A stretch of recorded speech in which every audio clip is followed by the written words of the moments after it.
Hello students, आज हमारे पास question paper है क्लास 9th का मैथमेटिक्स। ठीक है, आइए देखते हैं इसके एमसीक्यूज़ हम किस तरीके से सॉल्व करते हैं और क्या क्या इसके ऑप्शंस, क्या क्या आंसर्स बनते हैं। पहला क्वेश्चन है √5 मल्टीप्लाई √45। इसको आप कैसे सॉल्व करेंगे? सिंपल सीधा सा तो ये है कि रूट में जब दो नंबर दिए हैं तो हम इन दोनों नंबर को मल्टीप्लाई करें तो यहाँ पे हमारे पास बना रूट 5 5 जा 25 एंड 5 4 जा 20 एंड 20।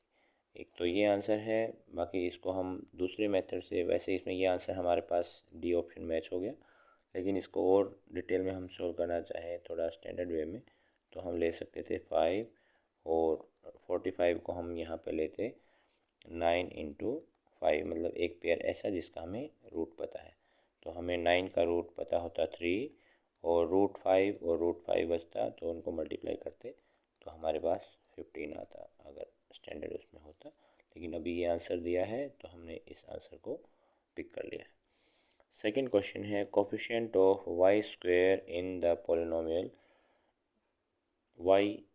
पी वाई जो हमारे पास पोलिनोमियल दी है, ये हमारे पास इस पोलिनोमियल में हमने वाई स्क्वायर का कोफिशिएंट बताना है, क्या होगा। तो इसमें पूरा डिटेल सॉल्व करने की ज़रूरत नहीं होती। आप सिंपली यहाँ हम देख रहे हैं कि वाई स्क्वायर दिया है और यहाँ 1 माइनस वाई स्क्वायर इसका होल स्क्वायर ओपन करेंगे तो a माइनस बी का होल स्क्वायर आइडेंटिटी लगा के mean 1 plus Y square minus 2y, ये हमें यहाँ से मिलेगा और यहाँ पे पीछे है +2y। तो हमें केवल वाई स्क्वायर पे फोकस करना है क्योंकि हमारे पास कोफिशिएंट पूछा है वाई स्क्वायर का। तो एक वाई स्क्वायर यहाँ पे है, एक वाई स्क्वायर यहाँ पे है, दोनों प्लस के हैं, तो यहाँ आएगा 2y स्क्वायर और इसका कोफिशिएंट बना 2। तो यहाँ पे हमारे पास ऑप्शन बनेगा सी पार्ट, सी ऑप्शन जो है वो है 2। नेक्स्ट क्वेश्चन पे आते हैं। क्वेश्चन नंबर 3 है। यहाँ पे क्या है कि a solution of the linear equation this is. इसका कोई भी इनमें से चार में से कौन सॉल्यूशन होगा? पहली वैल्यू हम जानते हैं x की होती है और दूसरी वैल्यू y की होती है। तो x और y की ये वैल्यू रखने पे जिसमें left hand side equal to right hand side आ जाए तो हम उसको इसका एक सॉल्यूशन मानेंगे। तो हम इनमें से सभी वैल्यू अलग अलग पुट करके देखेंगे। जैसे कि मैं कहता हूँ कि 0, -2 हम इसको लेते हैं तो हमें मिला 3 into 0 -2 into -2 that is equal to 6। Mean 0 minus minus +4 और ये 6 के इक्वल नहीं आया, तो ये इसका सॉल्यूशन नहीं है। इस तरीके से हम चेक करेंगे। तो यहाँ हम इसको लेते हैं तो 3 into 0 -2 and -3 is equal to 6। ये 0 हो गया, minus minus +6 is equal to 6। तो हम देख रहे हैं दोनों left hand side equal to right hand side ये वैल्यू रखने से आ रहे हैं, तो ये इसका एक ऑप्शन हो गया। यूक्लिड ज्योमेट्री का यहाँ पे क्वेश्चन है कि इसमें यूक्लिड ज्योमेट्री में से यहाँ 4 स्टेटमेंट दी हैं, कौन सी जो है इसकी एक डेफिनेशन के तौर पे यूज़ होती है। तो यहाँ पे इसका सीधा सीधा ऑप्शन है कि सी जो है ऑप्शन जो है वो इसकी स्टेटमेंट के तौर पे, डेफिनेशन के तौर पे यूज़ होता है। इसके बाद हम आते हैं क्वेश्चन नंबर 5 के लिए।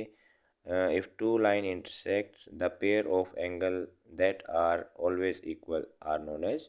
मीन जब दो लाइनें आपस में इंटरसेक्ट करती हैं तो उनके द्वारा बनाया गया एंगल क्या कहलाता है? ये दोनों लाइनें इंटरसेक्ट करी या फिर ये दोनों लाइनें इंटरसेक्ट करी, यहाँ ये जो एंगल होता है ये हमेशा इक्वल होता है। ये एंगल इसके इक्वल होगा, ये एंगल इसके इक्वल होगा। तो इन एंगल को क्या कहते हैं यहाँ पे ये पूछा गया है। तो ये जो एंगल हैं ये हमारे पास हुए वर्टिकली अपोजिट एंगल। तो ये ऑप्शन दिया है सी में, वर्टिकली अपोजिट एंगल्स। ठीक है, नेक्स्ट आते हैं क्वेश्चन नंबर 6 पे। क्वेश्चन नंबर 6 हमारे पास है कि एक मिनट, हाँ जी। तो क्वेश्चन नंबर 6 हम ले रहे हैं। ट्रायंगल दिया है ए बी सी जिसमें बी सी और ए बी इक्वल हैं और एंगल बी जो है 80 डिग्री है। हम इसको यहाँ साइड में ले लेते हैं। तो यहाँ पे एक ट्रायंगल दिया है इन्होंने A B C. Angle B जो है वो 80 डिग्री है, ये 80 डिग्री एंगल है, और ये कहा है A B is equal to B C. तो A B is equal to B C mean ये ए बी हुआ और ये बी सी हुआ। तो यहाँ पे रूल लगा कि अगर दो साइड्स इक्वल है तो उनके अपोजिट एंगल भी इक्वल होंगे, मीन ये दोनों एंगल भी इक्वल होंगे। तो इनको हम एक एंगल एक्स माने, दोनों एक्स मानने पड़ेंगे, और एंगल सम प्रॉपर्टी से हम देखते हैं कि X plus 80 is equal to 180। यहाँ से हमें मिला 2x और 80 को उधर जाके माइनस करेंगे तो 100, x हमारे पास आया 50 डिग्री। तो ये ऑप्शन हमें यहाँ मिलता है। A quadrilateral in which the diagonal are unequal, यहाँ इस चीज़ पे ध्यान देंगे, the diagonals are unequal and bisect each other at 90 degree. ये जो प्रॉपर्टी होती है ये किस में होती है? पैरेललोग्राम में डायगोनल्स अनइक्वल होते हैं लेकिन वो 90 डिग्री पे नहीं काटते। रेक्टेंगल में डायगोनल इक्वल होते हैं लेकिन वो 90 डिग्री पे नहीं काटते, अनइक्वल की बात है। स्क्वायर में भी डायगोनल जो हो इक्वल होते हैं। तो रोम्बस में जो है डायगोनल एक दूसरे को 90 डिग्री पे भी काटते हैं, मिड पॉइंट पे भी काटते हैं और अनइक्वल होते हैं। तो हमारे पास आंसर आएगा सी ऑप्शन से। इसके बाद नेक्स्ट क्वेश्चन लेते हैं, क्वेश्चन नंबर 8 है। इन द गिवन फिगर, यहाँ पे ओ सेंट्रल एंगल है, तो यहाँ angle A P B 40 degree हो तो एंगल ए ओ बी कितना होगा? मीन यहाँ जो एंगल है, ये जो एंगल यहाँ पे दिया हुआ है ए पी बी, ये जो एंगल है ये वाला पोर्शन, ये अगर 40 डिग्री है तो यहाँ जो एंगल बनेगा वो कितने डिग्री बनेगा? तो यहाँ प्रॉपर्टी लग रही है कि सेंटर पे बना एंगल सर्कल की आर्क पे बने एंगल का डबल होगा। मीन ये 40 है तो 40 का डबल होगा, मीन 80 डिग्री। और ये हमारे पास ऑप्शन ए में यहाँ पे दिखा रहा है। इसके बाद नेक्स्ट क्वेश्चन ले रहे हैं। नेक्स्ट क्वेश्चन में है, क्या चीज़ दी है कि an equilateral triangle is inscribed in a circle, the angle that each side of triangle subtend at the center of the circle is। ये कहता है कि एक सर्कल है, उसके अंदर एक इक्विलेटरल ट्रायंगल बनाई है। अब यहाँ पे प्रॉपर्टी यहीं से शुरू होती है, इक्विलेटरल ट्रायंगल है, तीनों साइडें इक्वल हैं, तो इसके साथ ये भी चीज़ जुड़ी है कि तीनों एंगल भी इक्वल होंगे, और तीनों एंगल इक्वल होंगे तो 60 डिग्री भी होंगे। अब ये पूछा गया है कि तीनों साइडें इसके सेंटर के साथ कितने डिग्री का एंगल बनाएंगी। क्या पूछा है? The angle that each side of triangle subtend at the centre of the circle. तो यहाँ पे हम देखें, ये पूछा गया है कि यहाँ इस तरीके से अगर एंगल लिया जाए तो ये एंगल कितने डिग्री का बनेगा। तो यहाँ पे भी वही प्रॉपर्टी है कि सेंटर पे बना एंगल जो है आर्क पे बने एंगल का डबल होगा, तो ये 60 है तो यहाँ पे ये 120 होगा। और ये चीज़ आप किसी भी साइड के अकॉर्डिंग करेंगे, यहाँ से यहाँ करेंगे तो इसके अकॉर्डिंग 60 का डबल, मीन 120 यहाँ पे आंसर आना है। The semi parameter, next question है, the semi parameter of triangle having side 9, 10 and 17। Parameter हमें पता है ट्राइंगल का निकलता है सभी साइड का सम करके, तो सेमी का मतलब होता है हाफ, तो पैरामीटर का हाफ करना है, mean 9 plus 10 plus 17 and half. ये यूज़ कहाँ होता है? हम हीरोन फार्मूला में एस यूज़ करते हैं, मीन सेमी पैरामीटर। तो यहाँ पे इसको हमने देखा है कि इसका जोड़ कितना होगा, 9 और 7 16, और ये हो गया 36, 2 से डिवाइड करेंगे तो 18। तो ये ऑप्शन हमें मिलता है ऑप्शन ए के लिए। तो इस तरीके से अब हम नेक्स्ट लेते हैं। नेक्स्ट हमारे पास है क्वेश्चन नंबर 10। इन हिस्टोग्राम, हिस्टोग्राम में हाइट जो होती है रेक्टेंगल की वो किस चीज़ को रिप्रेजेंट करती है? हाइट किस चीज़ को रिप्रेजेंट करेगी देखते हैं। देखो ये हमारे पास इस तरीके से हिस्टोग्राम बनता है, और हिस्टोग्राम में हम इस तरीके से बार बनाते हैं, लेकिन वो एक दूसरे से सटे हुए होते हैं। कोई बड़ा है तो कोई छोटा है, जो भी पैटर्न बनेगा। तो यहाँ इसकी ऊंचाई जो है वो किसके अकॉर्डिंग होती है, यहाँ जो नंबर होते हैं उनके, और यहाँ जो नंबर होते हैं वो होते हैं फ्रीक्वेंसी। तो फ्रीक्वेंसी को रिप्रेजेंट करती है हाइट, तो यहाँ पे हम लेंगे हाइट ऑप्शन के लिए। इसके साथ साथ अगला क्वेश्चन है 11। पैरेललोग्राम दिया हुआ है एक PQRS। तो पैरेललोग्राम बना लेते हैं। पैरेललोग्राम की शेप लगभग ऐसी होगी, हमारे पास रफ शेप्स है। तो एंगल PQR और S। P दिया है एंगल कि 3y-4 डिग्री, और Q दिया है 5y+8 डिग्री। अब हमें बताना है then find the measure of S angle. तो पहली प्रॉपर्टी तो ये हुई कि अपोजिट एंगल इक्वल होते हैं, तो ये एंगल इसके इक्वल होगा। अगर हमें Q एंगल मिल जाता है तो हम S उसके इक्वल मानेंगे। अब प्रॉपर्टी है एडजेसेंट एंगल का सम जो है 180 होता है पैरेललोग्राम में। तो यहाँ पे हुआ कि एंगल P और Q को ऐड करेंगे तो 180 आएगा। मीन 3y-4 इसको प्लस 5y+8 इनको ऐड करेंगे तो 180 आना चाहिए। तो 3 और 5 8y, और यहाँ पे आया माइनस का प्लस का 4 इज इक्वल टू 180। इसको उधर लेके जाते हैं, करते हैं, तो 8y इज इक्वल टू 176, और y की वैल्यू यहाँ से आई कितनी, 8 दूनी 16, 8 दूनी 16, y की वैल्यू आ गई 22। अब y की वैल्यू हम यहाँ एंगल Q के लिए रखें तो एंगल Q हमारे पास आया 5 × 22 + 8 मीन 5 दूनी 10, 5 दूनी 10 और 1 11 + 8 मीन 118। ये हमारे पास ऑप्शन हुआ बी के लिए। ठीक है। उसके बाद हमारे पास अगला क्वेश्चन आता है 12। In which of the following polynomial has x-3 as a factor. यहाँ हम दो तरीके से इस क्वेश्चन को ले सकते हैं कि इसका फैक्टर ये है कैसे चेक करेंगे।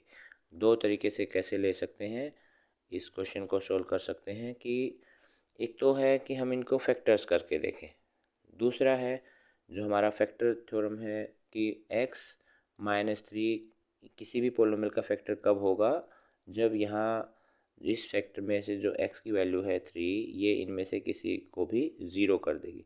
मीन यहाँ पे हम x की वैल्यू 3 हमने लिया है, तो यहाँ पे इसका हम इस तरीके से ना लेके हम इसके फैक्टर्स करेंगे। यहाँ पे हमारे पास ये जो नंबर है x² - 9, और इसको जब हम सॉल्व करते हैं तो क्या आएगा, हमने लिया है कि 3, तो 3 का स्क्वायर -9 मीन 9 - 9 इसने ज़ीरो कर दिया। एक मेथड ये हो गया। दूसरा है इसके फैक्टर करें, मीन x² - 9 मीन x² - 3 का स्क्वायर, x - 3 एंड x+3। तो हम देख रहे हैं x-3 जो है वो इसका एक फैक्टर है, तो ये हमारे पास आंसर हो जाएगा। The equation this can be expressed as linear equation in 2 variable. तो अगर यहाँ पे कहने का मतलब है कि 4 - 3x = 0 को हम 2 वेरिएबल की लीनियर इक्वेशन के रूप में रिप्रेजेंट करें तो क्या आंसर बनेगा इसका। तो अभी हम देख रहे हैं कि यहाँ पे केवल एक वेरिएबल है x। इसको 2 वेरिएबल में लेने के लिए तो एक जनरल फॉर्म जो होती है वो होती है ax + by + c = 0। तो यहाँ पे इसको हम इस फॉर्म में लेके आए तो यहाँ पे है -3x + 4 = 0। जो नहीं है उस नहीं को हम 0 ले लेते हैं, 0, और ये हो गया y। ठीक है। अब मैच करते हैं इसमें से ये वाला पोर्शन किसके पास है, -3x + y -4। हम देख रहे हैं कि -4 + 4 यहाँ पे है, लेकिन यहाँ पे -3y नहीं है। तो इसमें से अगर -3 कॉमन ले लें तो हमें मिलेगा 3x -0y -4 = 0। अब ये चेक किया जा सकता है ये किस में है, तो आप इसको देख सकते हैं कि ये हमारे पास ऑप्शन ए में है। पहले हमने लीनियर इक्वेशन बना लेनी है, उसके बाद हमें ऑप्शंस के अकॉर्डिंग देखना है कि क्या तरीका रहेगा। उसके बाद क्वेश्चन नंबर 14 है। यहाँ कहा गया है कि ऐसे एजम्पशंस जो ज्योमेट्री से रिलेटेड हों यूक्लिड्स के, तो ज्योमेट्री से रिलेटेड जो एजम्पशंस थे उनको पोस्टुलेट स्पेशल नाम दिया गया था। चैप्टर को जब हम करते हैं तो उसके इंट्रोडक्शन में भी ये चीज़ क्लियरली मेंशन है कि ज्योमेट्री से रिलेटेड जो पोस्टुलेट्स हैं उनको हम एजम्पशंस के नाम से जानेंगे। सॉरी, एजम्पशंस जो हैं उनको हम पोस्टुलेट के नाम से जानेंगे। तो 15 जो क्वेश्चन है यहाँ पे है, the angle that is 1/5 of its supplement angle. तो सप्लीमेंट एंगल मीन एक एंगल, दो एंगल का सम जब 180 हो तो हम सप्लीमेंट्री एंगल काउंट करते हैं। तो एक एंगल को अगर x मानते हैं, एक एंगल को अगर x मानते हैं तो इसका सप्लीमेंट्री एंगल हुआ कितना, 180 माइनस x। ठीक है, तो इनको मिला के जो है हमारे पास 180 बनता है। तो इस तरीके से सप्लीमेंट्री एंगल ये एक दूसरे के सप्लीमेंट्री। यहाँ कहा गया है कि एक एंगल दूसरे का 1/4 है, मीन हम लेंगे x इज इक्वल टू 1/5 है, 1/5 ऑफ 180 माइनस x। इसको जब हम सॉल्व करते हैं तो हमें मिलता है क्या कि x is equal to 180/5 minus x upon 5। इनको सॉल्व करते हैं तो x plus x upon 5 is equal to 5 3 15, 16 17 18 3 5 1 30। इसको सॉल्व किया तो यहाँ पे आएगा 6x upon 5 is equal to 36, और यहाँ से हम x पे पहुँचे तो 36 इंटू 5 अपॉन 6। तो यहाँ पे x की वैल्यू हमें मिली कितनी, 30। तो यहाँ 30 मिली है, 30 ऑप्शन हमारे पास ये है। तो ये एक दूसरे के 1/5 हमारे पास बात आई है। ठीक है, नेक्स्ट हम लेते हैं क्वेश्चन नंबर 16 है हमारे पास।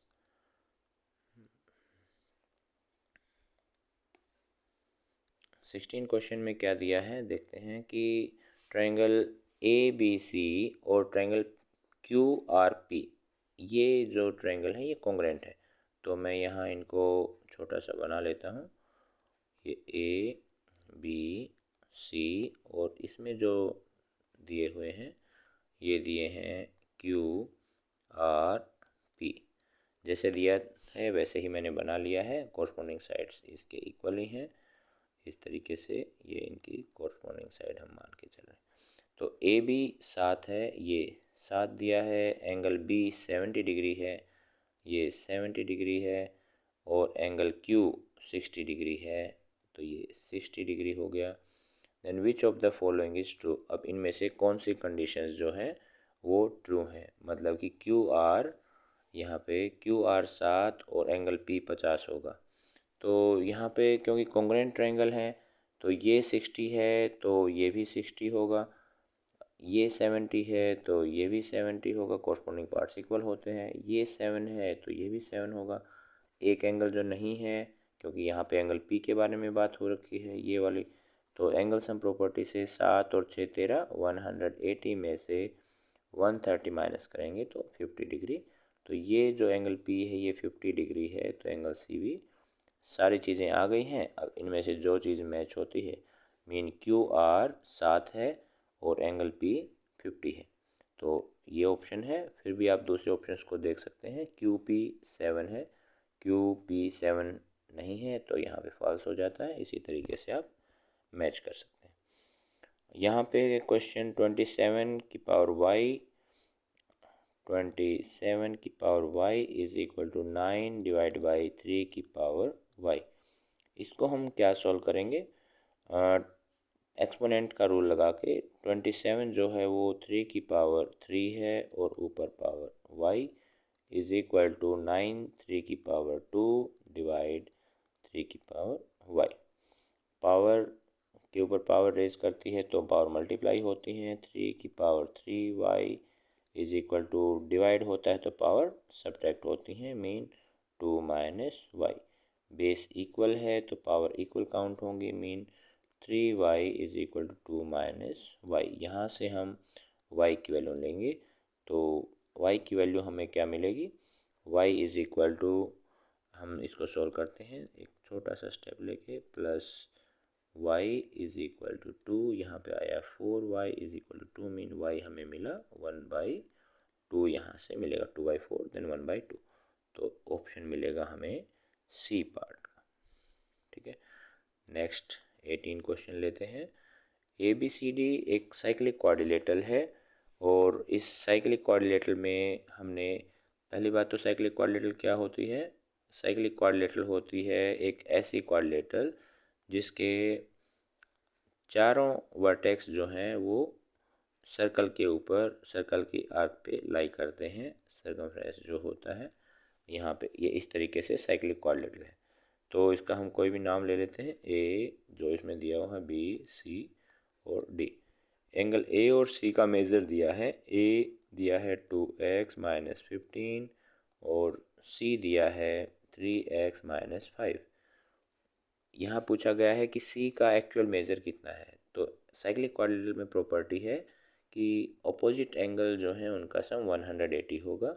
तो यहाँ पे हम लेंगे इन दोनों का sum equal to 180, mean 2x minus 15 plus 3x minus 5 is equal to 180। इनको सोल्व करेंगे तो 2 और 3 5x, मीन ये हो गया, सॉरी ये माइनस का 20 इज इक्वल टू 118। 180 इसको सोल्व करेंगे तो 5x इज इक्वल टू 200 हो गया और x की वैल्यू आ गई कितनी, 40 डिग्री।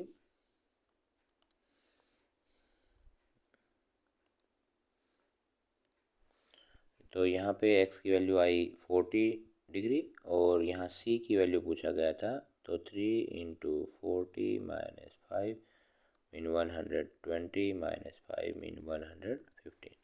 तो ये ऑप्शन होगा। कहीं कैलकुलेशन में आप एक बार चेक कर लेंगे। अगला है हमारे पास डिस्क्रिप्शन, जो हमारे पास असर्शन रीजनिंग के 2 क्वेश्चन आते हैं, उन क्वेश्चंस को लेते हैं। तो यहाँ पे हम देखते हैं कि असर्शन दिया हुआ है 3y raise to the power 50 is a monomial of degree 1। तो डिग्री क्या होती है, डिग्री है जो किसी भी पोलिनोमियल की सबसे बड़ी पावर होगी वो डिग्री हो। क्या इसकी भी डिग्री 1 है? नहीं, इसकी डिग्री तो 50 है। तो ये वाला तो गलत स्टेटमेंट है, असर्शन। अब monomial is an expression which has one term only, तो केवल एक टर्म जो होगी वो मोनोमियल होगी। तो ये वाली बात ठीक है, मतलब कि असर्शन रॉन्ग है और रीज़न जो है वो करेक्ट है। 19 का क्वेश्चन है, असर्शन इज़ रॉन्ग और रीज़न इज़ करेक्ट, और इसका जो एक्सप्लेनेशन है वो ठीक। There are infinite number of line passing through point 5,6। ये हमारे पास यूक्लिड्स में भी दिया हुआ है कि एक पॉइंट से इनफाइनाइट नंबर ऑफ लाइन पास कर सकती हैं, और इसके साथ साथ ही कोऑर्डिनेट ज्योमेट्री में भी है, a line equation, a linear equation in 2 variable has infinitely many solution. एक जो लीनियर इक्वेशन है 2 वेरिएबल की, उसके इनफाइनाइटली मैनी सॉल्यूशन है, ये भी ठीक है। लेकिन ठीक दोनों हैं अपनी जगह, लेकिन एक दूसरे का प्रॉपर जो रीज़न है वो असर्शन का प्रॉपर डिटेल या फिर उसका सही एक्सप्लेनेशन नहीं है, हम इस तरीके से इसको कह सकते हैं। तो यहाँ पे हमने डिस्कस किए हैं ये 20 क्वेश्चंस MCQs। आशा है आपको समझ आएंगे। Thank you.